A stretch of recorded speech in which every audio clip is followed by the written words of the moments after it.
தமிழகம் எங்கும் Max Gold cash for your gold. Max Gold நீங்க தங்க மட்டும் இல்லைங்க, பிளாட்டினம், டைமண்ட், சில்வர், ரூபினி எதை வேணாலும் விற்கலாம். உங்களுக்கான பணம் ரொக்கமா கையிலயோ இல்லைன்னா பேங்க் அக்கௌண்ட்லயோ உடனடியாக செலுத்திடுவாங்க. மார்க்கெட் மதிப்பை விட 100 ரூபாய் ஒரு கிராமுக்கு உங்களுக்கு கூடுதலா கிடைக்கும். தமிழ்நாடு முழுக்க டோர் ஸ்டெப் சர்வீஸும் இவங்க ப்ரொவைட் பண்றாங்க. உங்களுக்கு கோல்ட விற்கணும்னு அதுக்கு ஒரே ஒரு பெஸ்ட் பிளேஸ் மேக்ஸ் கோல்டு தான். கால் 04445454545. வணக்கம். Big topic with Karthik Mayakumar.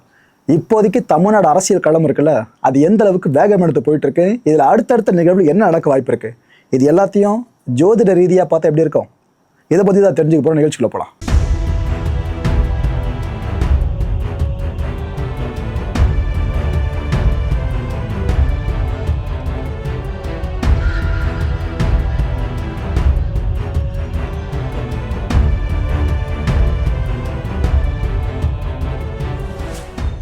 Vijay அவர்களுக்கு எந்த அளவுக்கு ஜோதிட நம்பிக்கை இருக்கலாம்னு பல பேர் சொல்லி நம்ம செவி வழியாக கேள்விப்பட்டிருக்கோம். எந்த அளவுக்கு இருக்கலாம், அந்த அளவுக்கு இருக்கலாம், அவரோட கொடி கலரில் வர்றதுக்கு இதாக அர்த்தம் அதுன்னு பல விஷயங்கள் சொல்லுவாங்க. அது எல்லாத்தையும் அக்குமுலேட் பண்ணி பார்த்தாக்கா ஓகே, நம்பிக்கை இருக்குன்ற மாதிரி தெரியுது. ஜோதிடம் சார்ந்து அடுத்த கட்ட அரசியல் புயல் எது அடிக்க வாய்ப்பு இருக்கு, அடுத்த கட்ட நிகழ்வுகள் இவரை சுற்றி என்ன நடக்க வாய்ப்பு இருக்கு, இது எல்லாத்த பற்றியும் ஜோதிட ரீதியாக நம்ம தெரிஞ்சுக்கிட்டோம்னாக்கா ரைட்டு, ஒரு வேளை அது நடந்துச்சுனாக்கா நம்ம கனெக்ட் பண்ணி பார்க்க முடியும். ஓஹோ, இந்த அளவுக்கு ப்ரெடிக்ட் பண்ண முடியுமா அப்படின்னு சொல்லிட்டு அந்த தொகுப்பை முழுமையாக காட்டுற மக்களே தெளிவாக பாருங்கள். ஜோதிடம் சார்ந்த நம்பிக்கை இருக்கிறவங்க அதை ஃபுல் பிளஜாக நம்பலாம். அப்படி இல்லைப்பா அப்படின்னா ஜஸ்ட் தெரிஞ்சுக்க பார்க்கலாம், அவ்வளோதான். அந்த தொகுப்பு உங்களுக்காக. வணக்கம். பாலிடிக்ஸ் பயங்கரமாக போயிட்டு இருக்குல்ல, பயங்கரமான ஒரு எதிர்பார்ப்பு, நொடிக்கு நொடி தருணங்கள் மாறிக்கிட்டே இருக்குது. இது நடந்துருச்சா, இதுதான் டெசிஷனா அப்படின்ட்டு மக்கள் பூரிப்படையக்குள்ள மறுபடியும் ஒரு ஷாக்கு, ஜவ்வு மாதிரி இழுத்துட்டு போகக்கூடிய விஷயங்கள் இதெல்லாம் ஏன் நடக்குது அப்படின்னு பார்க்கும் பொழுது பிளானட்ஸ் அரேஞ்ச்மெண்ட்ஸ் அப்படிங்கிறது ஒரு விஷயம். நம்ம ஜோஷத்தை நம்பலாம், நம்பாமல் போகலாம், பிளானட்ஸை நம்பலாம், அது எப்படி மேலே இருக்க பிளானட்ஸ் நம்ம எப்படி பண்ணுதுன்னு யோசிக்கலாம், என்ன வேணாலும் நம்ம நினைக்கலாம். ஆனால் கிரகங்கள் எப்பவுமே ஒரு விளையாட்டே தான் இருக்கும். இந்த பாலிட்டிக்ஸில் இந்த கேம்பெயின் நடந்த காலங்களாகட்டும், இந்த கேம்பெயின் நடந்த காலங்களில் ராகுவோடதும் செவ்வாயோட எனர்ஜியும் ரொம்ப ஃபெரோஷியஸாகவே இருந்தது அப்படின்னு சொல்லலாம். சந்திரனுடைய மனநிலைமைகள் ஒரு ஆசிலேஷன்ஸில் இருந்துட்டு இருந்தது, ஒரு பூரிப்பில் இருந்துட்டு இருந்தது அப்படின்னு சொல்லலாம். இப்போ போயிட்டு இருக்கக்கூடிய தருணம், இப்போ ஓட்டிங் டேல நம்ம கணக்கெடுக்கிறோம்னு வச்சுக்கோங்களேன். அந்த ஓட்டு நடந்த அன்னைக்கு என்ன மாதிரியான கிரகங்கள் இருந்தது அப்படின்னு பார்க்கும் பொழுது எந்த கிரகங்கள் ரொம்ப ஸ்ட்ராங்காக இருந்தது அப்படின்னு பார்க்கும் பொழுது ராகுவும் சந்திரனும் கொஞ்சம் ஸ்ட்ராங்காகவே இருந்தது, சூரியனும் கொஞ்சம் வலுவிழந்து இருந்த டைம் பீரியடாக தான் அது இருந்தது. அது என்ன அப்படின்னு பார்க்கும் பொழுது சந்திரன் அப்படிங்கிறது மனிதர்களுடைய மனநிலைமையை குறிக்கக்கூடியது. மனநிலைமைகள் அப்படிங்கிறது ராகுவோடு சேர்ந்து செவ்வாயும் இருந்தது. அந்த ஃபெரோஷியஸான ஒரு விஷயம். ராகுவும் செவ்வாய் ஜென்ரலாகவே செவ்வாயோடைய குணம் என்ன அப்படின்னா அதிவேகமாக செயல்படக்கூடியது அப்படின்னு. கூட ராகு இருக்கும் பொழுது எப்படி இருக்கும், இன்னும் அதிவேகமாக செயல்படும். ராகு பிரம்மாண்டத்தை குறிக்கக்கூடியது. ராகுவோட எனர்ஜி, ராகு செவ்வாய்ங்கிற காம்பினேஷன் எப்படி பார்க்கப்படுதுன்னா கிட்டத்தட்ட அது முருகருடைய காம்பினேஷனாகவே பார்க்கப்படுது. ராகுவை ஒரு கட்டுக்குள் கொண்டு வரக்கூடிய ஒரு அமைப்புமே முருகருக்கும் உண்டு, ஆஞ்சநேயருக்கும் உண்டு அப்படிங்கிற மாதிரி ஒன்று இருக்கும். அதே மாதிரி ஒரு ஸ்ட்ரக்சருக்குள்ள கொண்டு வருதுன்னு சொல்லலாம், ஒரு அட்ராக்ஷனுங்கிற ஒரு விஷயத்த சொல்லலாம். அப்போ இந்த ராகு போய் சந்திரனை அப்படியே பொசஸ் பண்ணுவோம் அப்படின்னு ஒன்று இருக்குது. அதுதான் மக்களுடைய ஒரு மனதை அப்சஸ் ஆகுறது அப்படின்னு ஒன்று இருக்குது. ஸோ மக்கள் இந்த எமோஷன்ஸ், சந்திரன் அப்படின்னாலே எமோஷன்ஸ், அப்போ இந்த எமோஷனல் வேவ் அதிகமாக இருந்த காரணத்தினால அன்னைக்கு எலெக்ஷன் நடந்து மக்களுக்கு பிடிச்ச மாதிரி ஒரு விஷயம் நடந்தாலுமே கரெக்டான அந்த நம்பர் அப்படிங்கிற ஒரு விஷயம், எதிர்பார்த்த ஒரு நம்பருங்கிறது ஒன்று வரல. அந்த இடத்துல தான் புதன் வேலை பார்க்க ஆரம்பிச்சது. மறைஞ்சிருக்கக்கூடிய புதன் அப்படிங்கிறது மீனத்துல மறைஞ்சிருந்து புதன் சில வேலைகள் பார்க்கும், சத்தமே இல்லாம சர்ப்ரைசஸ் கொடுக்கும் அப்படிங்கிறது தான். ஒரு புதன் போய் மறைஞ்சிட்டாலே, அதுவும் ஒரு மறைஞ்சிருக்க வீடு அப்படின்னு பார்க்கும் பொழுது மோட்சஸ்தானத்துல மறைஞ்சிருக்கு அப்படிங்கிறப்போ நினைச்சு பார்க்க முடியாத அளவுக்கு ஒரு சஸ்பென்ஸையும் ஒரு எதிர்பார்ப்பையும் சில ட்விஸ்ட் அண்ட் டர்ன்ஸுமே புதன் கொடுக்கும் அப்படிங்கிறது தான் விஷயம்.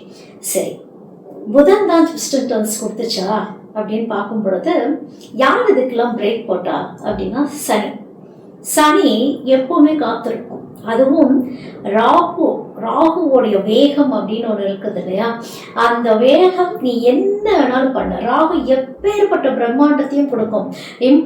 பாசிபிலிட்டி ஆக்கக்கூடியது எதுன்னா அது ராகு தான். ஆனா அது இம்பாசிபிள் பாசிபிளே ஆனாலும் அந்த ஸ்ட்ரக்சர், அந்த பெர்ஃபெக்ஷன் இல்லை அப்படிங்கிறத வந்து சுட்டி காட்டுறது, ரியாலிட்டியை சுட்டி காட்டுறது யாருன்னா சனி. வலுவிழந்த சனி என்னைக்குமே காத்திருக்கும். சனிதான் ஆக்சுவலா பவர். ராகுக்கு திடீர்னு தான் அந்த வேவ்ஸ் வரும், ராகுக்கு திடீர்னு தான் அந்த பவர் வரும். ராகுக்கு எப்பவுமே பின்விளைவுகள் தெரியாது, களத்துல இறங்கி ஆனதை பார்த்துக்கலாம் அப்படிங்கிற மாதிரி தான் இறங்கும். அதுதான் இம்பாசிபிள் டு பாசிபிலிட்டி அப்படிங்கிறது. அந்த பாசிபிலிட்டிலையும் ஒரு பெரிய செக் வைக்கிறது எதுன்னா சனி. அந்த நேரத்துல சூரியனுடைய எனர்ஜின்னு ஒண்ணு இருக்கு இல்லையா, அந்த சூரியன் இன்னும் ரைஸ் ஆகி வரல. அதனாலதான் யாராலையுமே போய் இதுதான் அந்த சிம்மாசனம் அப்படின்னு போய் இது நாங்க தான் ஜெயிச்சோன்னு 3 பேத்தாலையுமே சொல்ல முடியாது. லீடிங் யாருன்னு வேணா சொல்லியிருக்கலாம், தவிர்த்து யார் ஆக்சுவலா ஜெயிச்சாங்க அப்படிங்கிறது வந்து ஒரு குழப்ப நிலையிலேயே வந்துருச்சு. ஏன்னா அந்த அலையன்ஸ் ஃபார்ம் ஆகணும் அப்படிங்கிற ஒரு விஷயம், அந்த அலையன்ஸ் ஃபார்ம் ஆகணுங்கிற ஒரு விஷயம் தான் குருவோடைய அமைப்பு. குரு என்ன எதிர்பார்ப்பார்னா, குரு ஒரு பழமை சம்பந்தப்பட்ட ஒரு விஷயம். குரு கொஞ்சம் பழமைவாதி.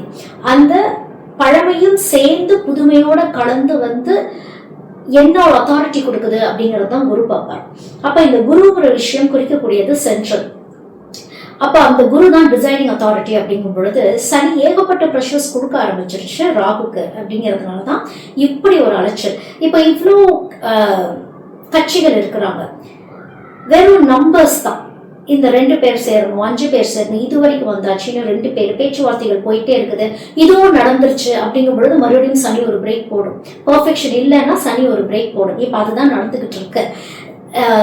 இப்போ இந்த ராகு செவ்வாயோடைய காம்பினேஷன்ஸ் அப்படின்னு நம்ம பார்க்கும் பொழுது அதுதான் நம்ம டிவிகேன்னு வச்சுக்குவோம். ராகு செவ்வாயோடைய ரொம்ப ஃபெரோஷியஸா பிஹேவ் பண்ணிட்டு இருக்கு. சனி ஏகப்பட்ட ஒரு காம்ப்ளிகேஷன்ஸ் கொடுத்துட்டு இருக்கு. நெகோசியேஷன் ஒரு பக்கம் போயிட்டு இருக்கு, வந்துகிட்டே தான் இருப்பாங்க. இப்ப தோல் திருவாமலவன் சார் வந்து அவரை மீட் பண்றாரு அப்படின்னா இது சாதாரணமான ஜஸ்ட் வாங்க நம்ம வந்து நான் உங்களுக்கு சப்போர்ட் பண்றேன், நான் கன்வின்சிங்கா போயிடலாம் அந்த மாதிரி கிடையாது. அகெயின் அதுவும் ஒரு செவ்வாய் சம்பந்தப்பட்ட ஒரு ஃபோர்ஸ் தான். கூடவே மறைந்திருக்க சனிங்கிற ஒரு ஃபோர்ஸும் தான். ஏன்னா ஐடியாலஜி அப்படிங்கிற ஒரு விஷயம் குரு எப்படி அக்செப்ட் பண்ணிக்குதுன்னு ஒன்று இருக்குது. அந்த கட்சியோட ஐடியாலஜி வேற மாதிரி இருக்கும், டிவிகேயோட ஐடியாலஜி வேற மாதிரி இருக்கும். ஸோ இந்த ஐடியாலஜி எப்படி மேட்ச் ஆகி கண்டினியூ ஆகுதான்னு ஒன்று இருக்கு. கை கொடுக்கலாம், ஒத்துழைச்சு போகலாம். சரி, இந்த நேரத்தில் நான் வந்து உங்களுக்கு சப்போர்ட் பண்ணுறேன் அப்படிங்கிற ஒரு விஷயத்த சொல்லலாம். ஆனால் அது லாங் லாஸ்டிங்காக இருக்குமா அப்படிங்கிறத வந்து ராகு செவ்வாய் கொஞ்சம் கவனிச்சே ஆகணும். ஏன் அப்படின்னா ராகுக்கு பின்விளைவுகள் தெரியாது அப்படிங்கிறது தான். எப்பவுமே சூரியன்கிற ஒரு விஷயம் பயங்கரமான ஒரு அத்தாரிட்டி ரோல் பிளே பண்ணிட்டே இருக்கும். அஃபிஷியல்ஸ் அப்படிங்கிற ஒரு விஷயம் பிளே பண்ணிட்டே இருக்கும். இப்போ வந்து டிஎம்கே எடுத்துக்கிறோம்னு வச்சுக்கோங்களேன். டிஎம்கேக்கு அவங்க வந்து ஒரு ஃப்ளெக்சிபிலிட்டியை லாஸ் பண்ணியிருக்காங்கன்னு சொல்லலாம். அந்த ஃப்ளெக்சிபிலிட்டி லாஸ்ங்கிறது என்னன்னா, எல்லா கட்சிகளுமே உள்ள வந்து சின்ன சின்ன கட்சிகள் எல்லாமே ஒரு ஃப்ரீ ஃப்ளோவா உள்ள வந்து ஒரு பேச்சுவார்த்தை நடத்திட்டு போறதும் அந்த ஃப்ளோ இருக்கும் பொழுது டிஎம்கேக்கு அந்த கன்ஸ்ட்ரெயின்ட் இருக்கு அப்படின்னாலுமே இன்னும் சூரியனுடைய எனர்ஜி அந்த இடத்துல இன்னும் மறைமுகமாவே இருந்துகிட்டு இருக்கு அப்படிங்கும் பொழுது அவங்க காணாம போகல. அந்த ஃப்ளெக்சிபிலிட்டியை கொஞ்சம் லாஸ் பண்ணியிருக்கிறாங்க அப்படிங்கிறது தான், டிஸப்பியர் ஆகலைங்கிற விஷயத்த ஞாபகத்தில் வச்சுக்கணும். ஸோ அங்கேயும் ஒரு ஸ்ட்ராங்கான ரோல் சைலண்டாக நடந்துக்கிட்டு தான் இருக்கும் அப்படிங்கிறது. இப்போ அதிமுக எடுத்துக்கிறோம்னு வச்சுக்கோங்களேன். அதிமுகவோட எனர்ஜி வந்து சர்வைவல் எனர்ஜி. சர்வைவ் ஆகுறாங்க, அவங்களுக்கு அலையன்ஸ் ஃபார்ம் பண்ணக்கூடிய ஒரு ஆப்பர்ச்சுனிட்டி இருக்கு, ஒரு சான்ஸ் இருக்கு. ஆனால் அவங்களாலையும் வந்து தன்னிச்சையாக வந்து அமர முடியுமா அப்படின்னா முடியாது. இப்ப இந்த 3 பேர்த்துல யாருக்குங்க சிம்ம யோகம்னு ஒரு யோகம் இருக்கு. சிம்ம யோகம்ங்கிறது ஒரு தனி மனித யோகம், ஒரு தனிக்கட்சி யோகம், ஒரு தனி பெரும்பான்மை இருக்கக்கூடிய ஒரு யோகம் தான் வந்து சிம்ம யோகமா பார்க்கப்படுது. அந்த சிம்ம யோகம் ஃபார்மேஷன் பிளானட்ஸ்ல வரணும். அப்படி வந்து ஒருத்தங்களுக்கு அந்த சிம்ம யோகம் வருதுன்னா அது சூரியனுடைய ஹை லெவல் ஆஃப் எனர்ஜி உள்ள வந்தாதான் அது நடக்கும். ஆனா இப்ப அது எப்படி இருக்கு அப்படின்னா திரிசங்க நிலையில தான் இருக்கும். தவிர்த்து திரிசங்க நிலை அப்படிங்கிறது வந்து சமநிலையில மூன்று வகையான நிலைகளை குறிக்கக்கூடியது. இந்த 3 வகையான நிலையுமே வந்து சரியான ஒரு அமைப்புல இல்லை அப்படிங்கிறது தான் விஷயமே. ஸோ அலையன்ஸ் ஃபார்ம் ஆகணும். இது நான் ஆல்ரெடி சொன்ன ஒரு விஷயம் தான். தனிமரம் தோப்பாகாது அப்படிங்கிற ஒரு விஷயத்த சொல்லியிருப்பேன். சேர்ந்து பயணிச்சு கூட்டணி சேர்ந்தா மட்டுமே ஆட்சியில போய் உட்கார முடியும். தனி மனிதனா நான் மட்டும்தான் போய் இருக்க முடியாது, இது ஒரு டீம் எஃபர்ட்டா இருக்கணும், கை கோர்க்கணும் அப்படிங்கிற ஒரு விஷயத்த நான் சொல்லியிருந்திருப்பேன். அதே தான் இப்போவும் அதை நம்ம ரியாலிட்டியில பார்த்துட்டு தான் இருக்கோம். ஸோ இந்த கைகோர்க்கக்கூடிய விஷயம் யார் சேர்ந்து இயங்க போறாங்க அப்படின்னு பார்க்கும் பொழுது அகெயின் ஹீட்டட் எனர்ஜியா தான் இருக்கும். ப்ரெஷர்ஸ் நிறைய பார்க்க போறதா தான் இருக்கும். ஏன்னா ராகு சந்திரனுக்கு ஆகவே ஆகாதது சனி. அதே மாதிரி சந்திரன் நம்பருக்கும் நம்பாததும் கன்ஃபியூஷன்ஸ் எடுத்துக்கிறதும் புதனால நடக்கும். சந்திரனுக்கு புதன் மறைஞ்சிருந்து ஒரு வகையில நல்லது செய்ய முயற்சி பண்ணினாலுமே சந்திரனுக்கு அது புரிஞ்சதா இல்லையா அப்படிங்கிறது தான் விஷயமே. மறைஞ்சிருக்கக்கூடிய சந்திரன் சர்ப்ரைசஸ் கொடுத்தாலுமே மறைஞ்சிருக்கக்கூடிய புதன் சர்ப்ரைசஸ் கொடுக்கற மாதிரி இருந்தாலுமே இத சந்திரனுக்கு புரியுதா அப்படிங்கிற ஒரு விஷயமும் இருக்கும். ஸோ இத்தனை பிளானட்ஸ், என்னென்ன பிளானட்ஸ், ராகு செவ்வாய் ஒரு அலையை ஏற்படுத்திடுச்சு. அந்த ராகு செவ்வாய் அலையை ஏற்படுத்துறது சந்திரனை பொசஸ் பண்ணி அலையை ஏற்படுத்திடுச்சு. சனி காத்திருந்தது. இப்போ சனி தன்னுடைய கடமையை அழகாவே செஞ்சுக்கிட்டு இருக்குன்னே சொல்லலாம். அதாவது எப்படி ஒரு அலையை வச்சுட்டு இருக்கு சந்திரனை, புணர்ப்பு தோஷம், சந்திரன் சனி காம்பினேஷன் ஒன்று வந்துட்டாலே அது புணர்ப்பு தோஷம் கணக்குல வந்துடும். அதே மாதிரி ராகு சனி தான் பெரிய எதிரிகளே. அப்போ இந்த ராகுக்கு சனி பிரஷர் கொடுக்க ஆரம்பிச்சிருச்சு. குரு காத்திருக்குது எல்லாத்தையும் முடிச்சுட்டு சூரியன்கிற ஒரு விஷயம், அத்தாரிட்டிங்கிற ஒரு விஷயத்த கன்ஃபர்மேஷன் கொடுக்கறதுக்காக குரு காத்திருக்கு அப்படிங்கிற மாதிரி இந்த பிளானட்ஸ் ஒவ்வொன்றா அதோடைய கணக்குல வந்துகிட்டே இருக்கு அப்படிங்கிறது தான். அப்ப சூரியன் பிளானட்டுக்கு இன்னுமே ரைசிங் எனர்ஜிங்கிறது பிளானட் காம்பினேஷன்ஸ்ல இன்னும் வரல. அதனாலதான் போய் இன்னும் இவங்க தான் கன்ஃபர்மேஷனா போய் பிளானட்ஸ் உட்கார முடியல. என்னதான் இப்ப நடக்க போகுது அப்படின்னாலுமே சனி ஒரு பிரேக் போட்டே தீரும். அது ரொம்ப கவனம். அப்போ ஸ்ட்ரக்சர் தேவை. சனியை பொறுத்த வரைக்கும் பெர்ஃபெக்ட் ஸ்ட்ரக்சர் தேவை. No emotions. சந்திரனுடைய எமோஷன்ஸ் சனி கிட்ட வேலை பார்க்காது. சனி எதிர்பார்க்கறது perfection, discipline, total structure formation. சில விஷயங்கள் காம்ப்ரமைஸ் ஆகி கன்வின்ஸ் ஆகி போகணும். அப்போ சந்திரனுடைய மனநிலைமைய சனி என்ன பண்ணும் அப்படின்னா, இது புணர்ப்பு தோஷம் நான் சொல்லிட்டேன். புணர்ப்பு தோஷம் ஜென்ரலா சந்திரனுடைய மனநிலைமையை பேரலைஸ் அட்டாக் ஆன மாதிரி ஆடாம அசையாம இதுதான் உன்னுடைய வாழ்க்கை, நீ இப்படித்தான் போயாகணுங்கிறது தான் அந்த சந்திரன் சனியுடைய காம்பினேஷன் சொல்லக்கூடியது. அந்த சந்திரனுடைய பிளேஸ்மெண்ட்ஸ் பொறுத்தும் அது இருக்குது. ஸோ மனிதர்கள்னு சொல்றதை விட இந்த மக்கள், ஓட்டு போட்ட மக்களாகட்டும், இங்க அத்தனை மக்களையும் குறிக்கக்கூடிய சந்திரன் பொழுது இந்த சந்திரனுடைய மனநிலைமையை கொஞ்சம் சனி டிஸ்டர்ப் பண்ணியே தீரும். சில விஷயங்களை அக்செப்ட் பண்ணிக்க முடியாதுங்கிற மாதிரியே வரும். இப்போ யாருதான் அந்த இடத்துல போய் உட்கார போறா? திரிசங்கன்னு சொல்லிட்டீங்க. அப்ப யாருதான் போய் உட்கார போறா? அந்த இடத்தில் யார் முதலமைச்சரா போய் உட்கார்ந்தாலுமே கம்ஃபர்டபுளா இருக்காது அப்படிங்கிற விஷயத்த முதல்ல தெரிஞ்சுக்கணும். யார் ஹை ஃபோர்ஸா இருக்கிறாங்க அப்படின்னு பார்க்கும்பொழுது டிவிகே தான் ஹை ஃபோர்ஸா இருக்கு. ஏன்னா இது ராகுங்கிறது பிரம்மாண்டம், எல்லாத்துக்கு மேலேயும் நான் தாங்கிற மாதிரி அந்த ராகு இவ்வளோ ட்விஸ்ட் அண்ட் டர்ன்ஸ் நடக்குது, இவ்வளோ பெரிய ஒரு பேரலை நடக்குது அப்படிங்கிறது ராகுவால தான் நடக்கும். ஒரு ராகு கேதுவால தான் வாழ்க்கையில நம்மளுக்கு இவ்வளோ மாற்றங்களோட நடக்குது, ஒரு டிரான்ஸ்ஃபர்மேஷன் ஜேர்னி நடந்துகிட்டே இருக்குன்னா அது ராகுவால தான் நடக்கும். அதனாலேயே மனிதர்களுக்குள்ள இப்படி ஒரு மாற்றங்கள் நடந்திருக்கு. சின்ன குழந்தை கூட இப்ப பாலிடிக்ஸ் பேசுற அளவுக்கு வந்திருக்குன்னா இது எவ்வளவு பெரிய ஒரு மாற்றம். நம்மளுக்கு இதுக்கு முன்னாடி தெரிஞ்சிருக்குமா? ஒவ்வொரு இலாக்காலையும் யார் யார் நின்னாங்க அது ஏதாவது நம்மளுக்கு தெரிஞ்சிருக்குமா? இப்போ சின்ன குழந்தை கூப்பிட்டு கேட்டா கூட ஒரு கிராமத்துல யார் எம்எல்ஏ சீட்டுக்கு நின்னாங்கன்னு கேட்டா ஒரு குழந்தையால சொல்ல முடியும்னா இது ராகு செஞ்சிருக்க இம்பாசிபிள் இருந்து ஒரு பாசிபிலிட்டிக்கு கொண்டு ஒரு அவேர்னஸ் கிரியேட் பண்ணியிருக்க ராகுன்னு தான் சொல்ல முடியும். ஸோ இங்க சனி இன்னும் பர்ஃபெக்ஷனை கொண்டு வருது, இன்னும் ஒரு நாலேஜை கொண்டு வருது, இன்னும் ஒரு அழுத்தங்களை கொண்டு வருது. இவங்க சப்போஸ் வந்துட்டாங்க டிவிக்கு போய் அந்த சிம்மாசனத்துல ஒரு கூட்டணியோட போய் அமர்ந்துட்டாலுமே ஏகப்பட்ட ப்ரெஷர்ஸ் இந்த சூரியன் செவ்வாய் கொடுக்கும். ஏன்னா உட்கார வச்சது சனி அப்படிங்கும் பொழுது ப்ரெஷர்ஸ்ங்கிறது ஜாஸ்தியாக இருக்கும், அலிகேஷன்ஸ் ஃபேஸ் பண்ணுற மாதிரி இருக்கும், நிறைய ப்ராப்ளம்ஸ் ஃபேஸ் பண்ணுற மாதிரி இருக்கும். அகெயின் இந்த சந்திரனுடைய மனநிலைமை மக்களுக்கு செய்ய வேண்டிய கடமைகளை செய்யறதுக்கு மிகவும் பயங்கரமாக போராடுற மாதிரி ஒரு சுச்சுவேஷன்ஸ் வரும். இந்த சிம்மாசனத்தில் யாரு போய் உட்கார்ந்தாலுமே பயங்கர காம்ப்ளிகேஷன்ஸாக தான் அவங்களுக்கு இருக்க போகுது. எப்படி இதை ஹேண்டில் பண்ண போகிறாங்கன்னு ஒன்று இருக்குது. ஒரு 2.5 வருஷத்துலேருந்து 3 வருஷத்தை அவங்க எப்படியாவது கடந்துடணும் அப்படிங்கிற ஒரு விஷயமும் இங்கே இருக்குது.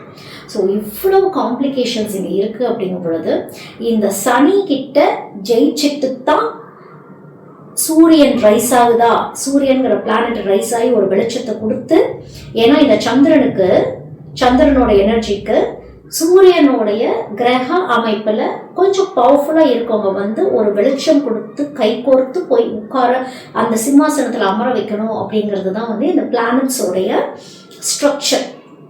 அப்படி உட்கார வைக்கும் பொழுது குரு அங்கீகாரம் கொடுத்தா மட்டுமே, குருவருள் இருந்தா மட்டுமே இது சுபிக்ஷமாகவே அமையும் அப்படிங்கிறது தான் வந்து இந்த எலெக்ஷன்ல நம்மளுக்கு யார் சிஎம்மா வரணும் அப்படிங்கிறதுல வந்து கணிச்ச ஒரு விஷயம்.